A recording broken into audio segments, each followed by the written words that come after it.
what unique insights do you kind of bring to your practice? I think for me, and this has gone along with like my maturation as a man and as an adult too, to be honest.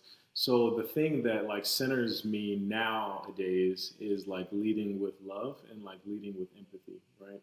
I think so much in life, in politics, in society, etc., we always look for the ways that other people are different from us. Like I see you and I see your differences, and it separates us, it segregates us, and it really sort of is divisive.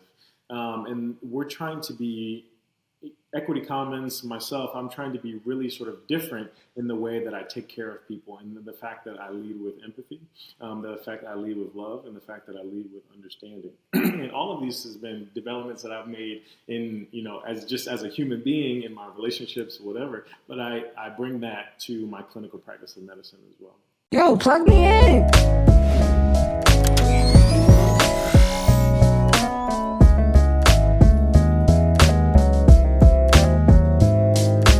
Plug me in to the STEM Plug podcast. Welcome to another episode of the STEM Plug podcast. Here on the STEM Plug podcast, we plug you in with amazing entrepreneurs and innovators doing some amazing things in science, technology, engineering, and math. And today is no different. Today we have an amazing, I don't even, words can't even describe, but we have an amazing doctor, entrepreneur, innovator, Dr. Grant. And Dr. Grant is a clinician, educator, and a researcher with a passion for health equity, medicine, and promoting diversity in medicine. So, Dr. Grant, we appreciate you plugging in today, man. How's it going? I'm good, man. Thank you for the introduction. You make it sound too good. happy to be happy to be here with you. I love the opportunity to talk with you. Yeah, man. Like I said, we really appreciate you plugging in. I first met you at a conference back in the summertime. I believe it was Black is Tech conference. Black is Tech, yeah. And it was a great conference. you were a speaker on the stage and definitely motivated me and inspired me. So wanted to make sure I stayed connected with you and love that you even wanted to come here on our platform to share today. So we appreciate that. Man, that's what it's all about. It's all about building community. I mean, we need each other out here as we're trying to, accomplish our goals. So I appreciate you and, the relationship that we're building. Yeah, for sure.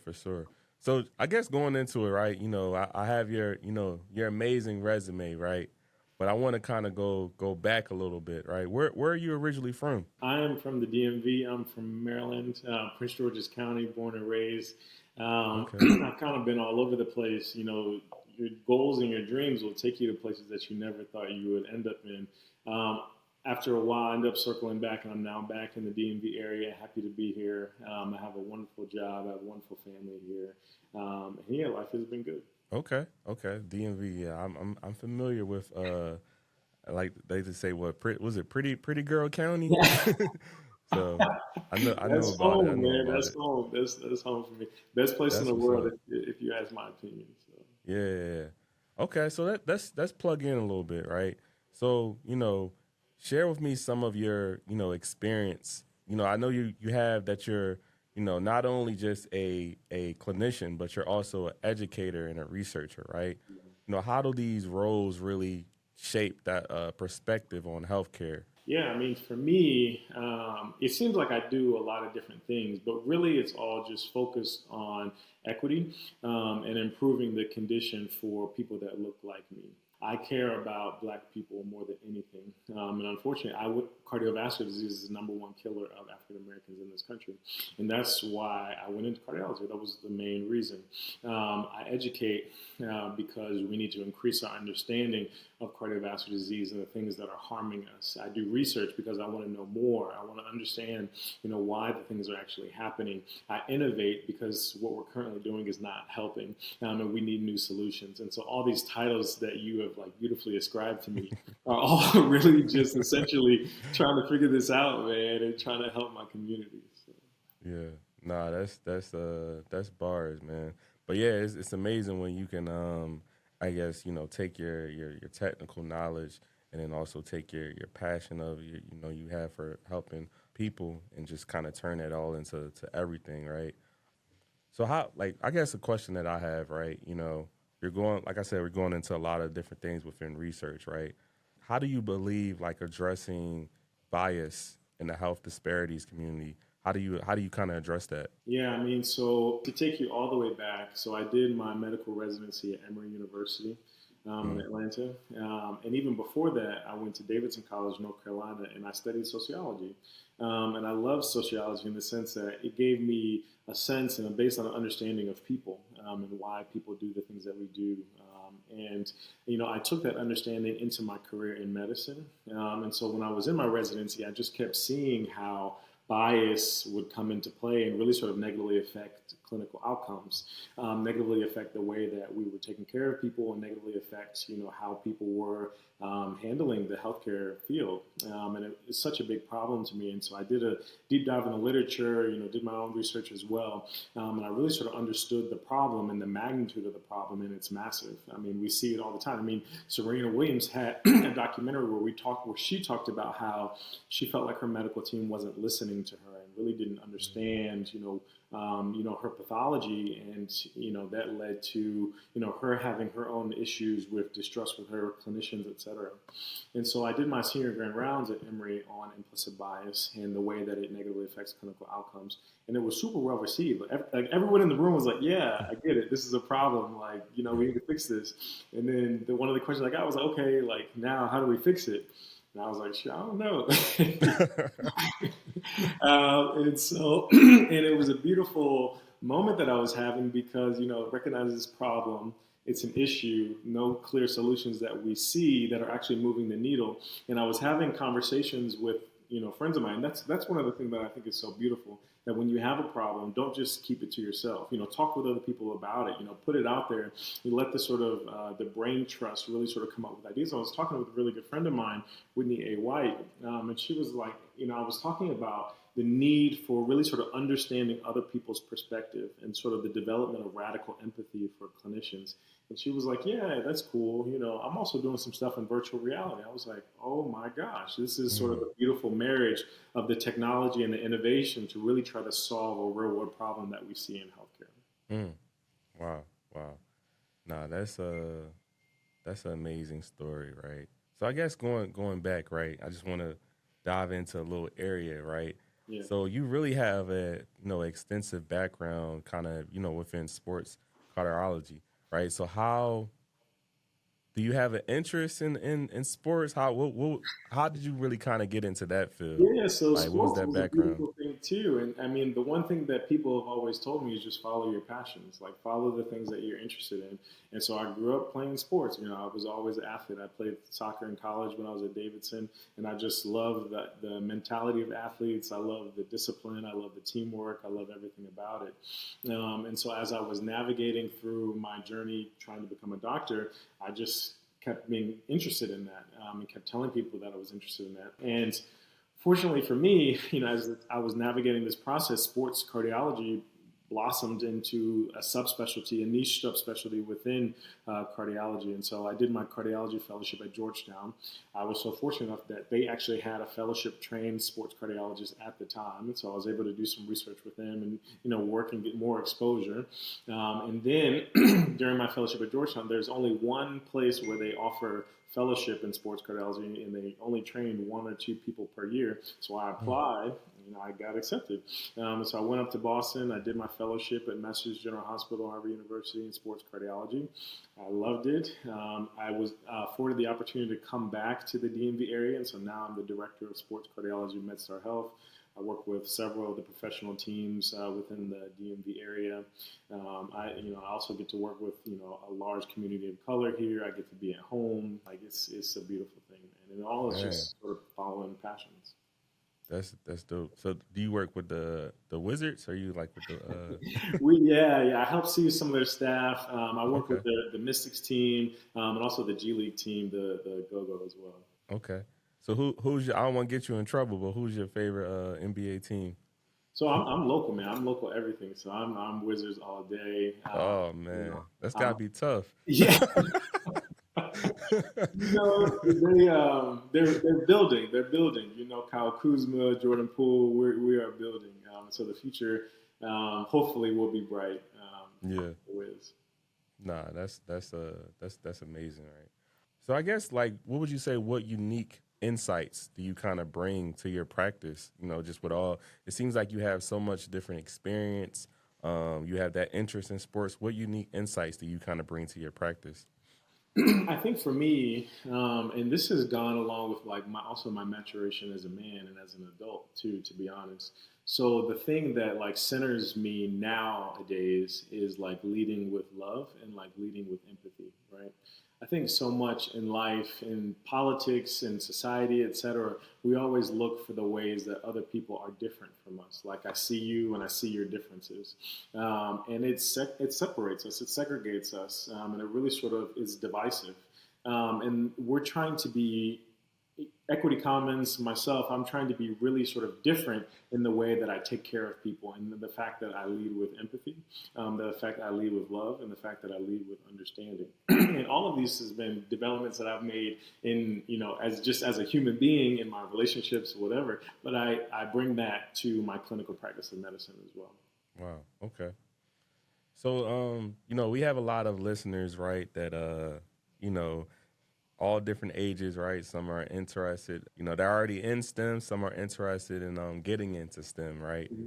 So what advice would you have for aspiring, healthcare professionals who are really passionate about getting into the field and also passionate just about health equity and diversity in medicine? What advice would you give to them? I think for me, what I have learned, something that is just very fascinating, I've learned that you need to appreciate the journey. I think I've always sort of had the end goal in mind. It's like, I can't wait till I be a cardiologist and I'm doing this, that, and the third. But then, meanwhile, it took like 15 years to get here. It's like a very long journey. And so it is truly, truly a grind and a process. I mean, 4 years of undergrad. I did a post-bac program, and then 4 years of medical school. Then you have 3 years of residency. Then you have 3 years of fellowship. And I did an advanced fellowship, and all that just to get to this moment. And what I wish that, what I would tell myself now, looking back, is like truly appreciate all of those seasons and moments in your life, and grasp life lessons because they just make you a better person. I mean, you certainly have highs and lows. And you need something to be able to get you through those highs and lows. For me, it's my faith, my family, all those things sort of help me stay grounded, but really sort of appreciate the process and the journey of becoming who you want to be. Man, when you just said that, I felt like I was looking in the mirror, man, because I tell myself that all the time, and I tell other people that of just like appreciating the journey, right, of every step, right, because sometimes when you're looking so forward, you miss out on just the amazing things that you're doing right now in the moment. So that part of just like appreciating the journey, I really appreciate that. Appreciate that. No, Sure. truly. I mean, there's so many beautiful seasons that we have. Oftentimes we get clouded because we have so much to do, or we're stressed out, or whatever. But like, I just wish I took more breaks to pause and be like, damn, this is wonderful. This is beautiful. Life is good. I would have helped me appreciate it a little bit more. Yeah. Were there any times, like you said, there was a long journey of a lot of different schools, it seems like, right? Was there any times in your journey that like you wanted to like give up, or you felt like, man, I don't know if I can get through these years? Like, Yeah, for did you ever sure. What experience you that? mean? Several. All the time. Yeah. I mean, so I'm thankful that I've had such a tribe of like wonderful, they ended up being Black women, but like my best friend in fellowship, we went through that together. As a Black woman, her name is Stephanie, and like we were just able to support each other as we navigated through that. In residency, I had another amazing friend named Jemima. We went through residency together, and like we were just in the throes together. And so I never felt like I was truly alone. I always had my family there as well, and then also I always had my faith. And so there were certainly several moments. I mean, it still happens. I mean, as an attending that's done all the things, I still have moments where I'm like, damn, like, I don't know what I'm doing. Like, this feels crazy. But certainly you have support that builds you up. And I can't help but say this, but I feel like God doesn't put anything on your plate that you can't handle and you can't maintain. And so I truly, truly believe that. And when you feel like you're being called in a certain direction, doors just sort of open up, and that's how you kind of know you're doing the right thing. You're walking in your path. Wow. Yeah, that's amazing. So I want to dive more into your organization is an Equity commons. Commons, man. Yes, Yeah, Equity Commons. Yeah, I love what we yeah. do. We are really trying to be disruptive in the space of implicit bias training.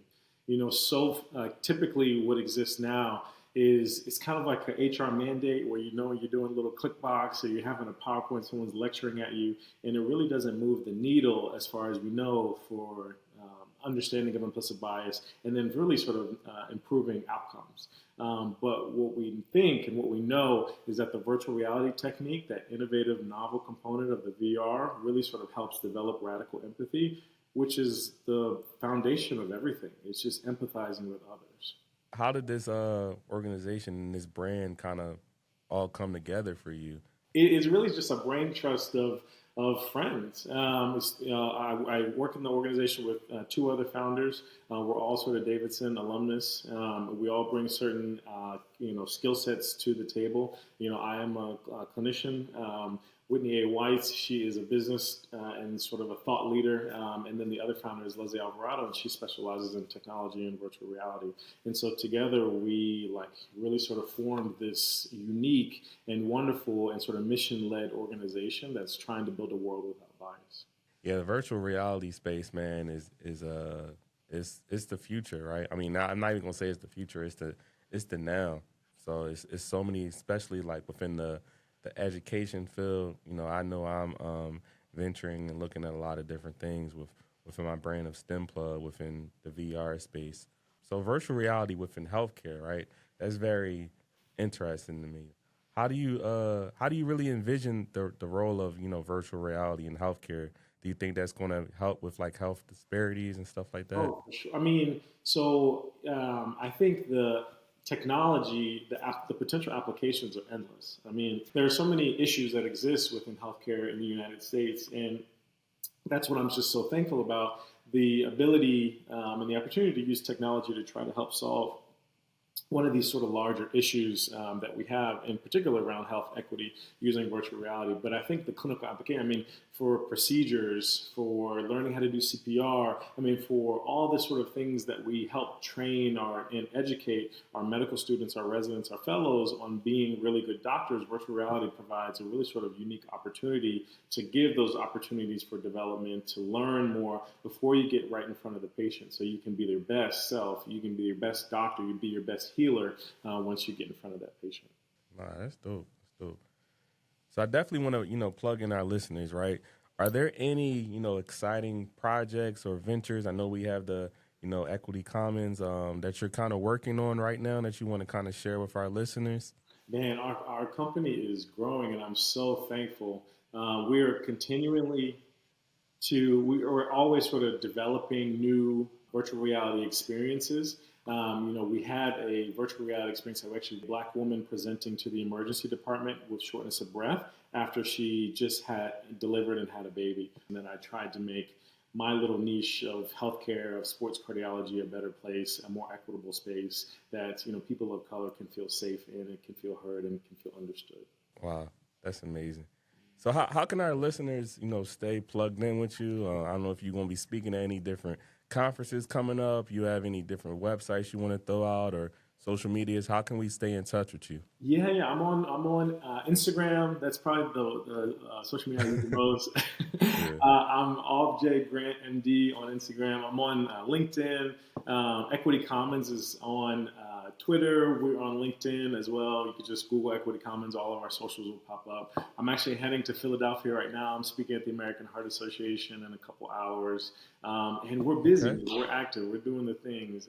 So stay tuned in. We are really sort of building a world without bias, one person at a time, one group of individuals at a time, starting with healthcare. Healthcare is not where we're going to stop, though. We're going to go into policing. We're going to get into education. We're going to get into all these industries because we know that bias is pervasive and it's everywhere in our society. And we're just trying to improve things for folks. Wow. Now, that's amazing. Well, Dr. Grant, we really appreciate you plugging in with us today, everything within your niche in medicine, and really plugging in our listeners today, right? So we appreciate you. We appreciate you plugging in. Make sure you like, subscribe, and stay plugged in.